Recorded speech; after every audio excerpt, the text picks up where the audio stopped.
Different vehicles, different brakes. To grease the brakes, first remove the wheels of the corresponding axle.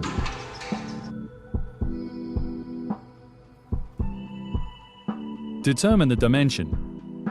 Here, brake discs of the size 342 by 32 are mounted. Take off the brake linings. Renew the linings if necessary. Now use the copper-colored brake paste molle coat and apply it with a brush on the lining edges.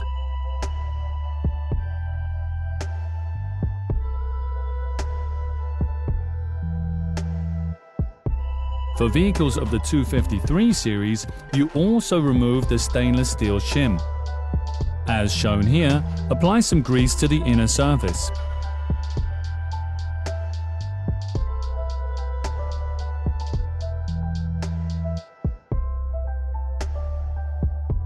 Then put back the shim and install in the reverse order.